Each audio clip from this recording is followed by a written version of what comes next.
5 സുന്ദരികൾ. എല്ലാ ദിവസവും രാത്രി 9:30 നമ്മുടെ സ്വന്തം സൂര്യ TV.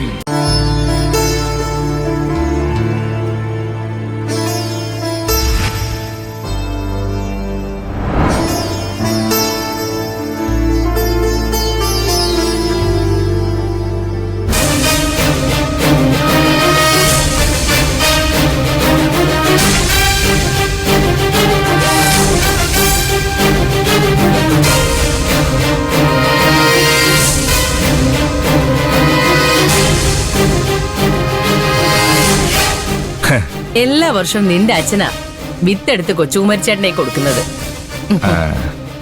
കൊച്ചുകുമരിച്ചേട്ടൻ വിതച്ച 100 മേനി കൊയ്യുമെന്നാ. ഇതുവരെ അങ്ങനെ സംഭവിച്ചിട്ടുള്ളതല്ലേ? ഇത്തവണ 100 മേനിയല്ല 1000 മേനി കൊയ്യും. ഞാനല്ലേ വിത്തെടുത്ത് കൊടുക്കുന്നത്.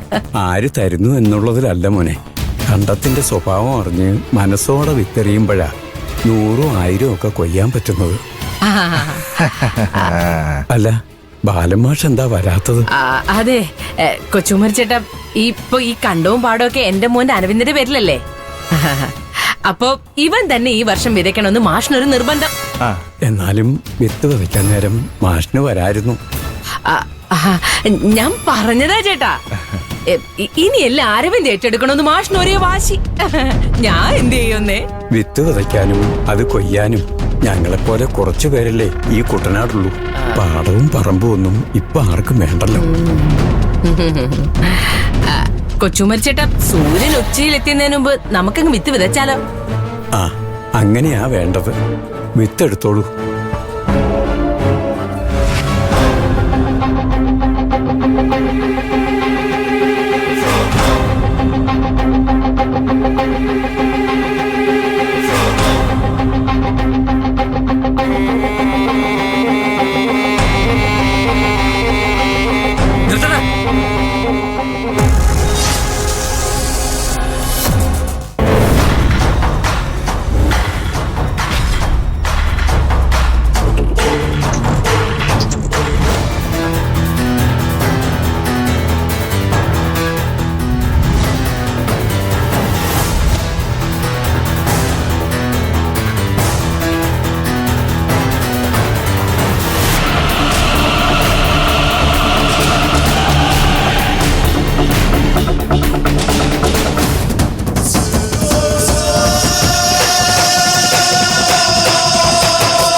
ബാല, നിന്നെ ഈ വരമ്പിലൂടെ നടത്തിച്ചതും പാടത്തെ ചേറിൽ ഇറക്കിയതും ഞാനല്ലടാ.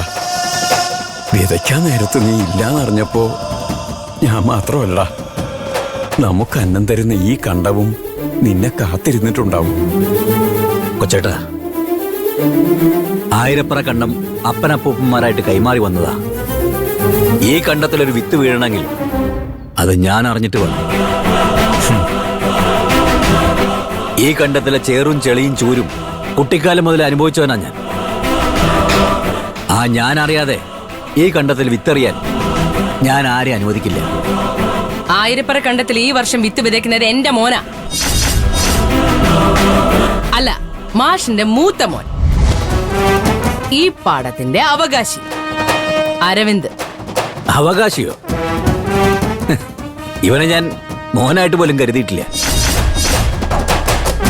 പിന്നെ എങ്ങനെയാടി അവകാശിയാവുന്നത്? ആയിരപ്പറ കണ്ടത്തിൽ ഈ വർഷം എന്നല്ല, ഇനി എല്ലാ വർഷവും വിത്തെറിയുന്നത് എന്റെ ചാരുമോളായിരിക്കും.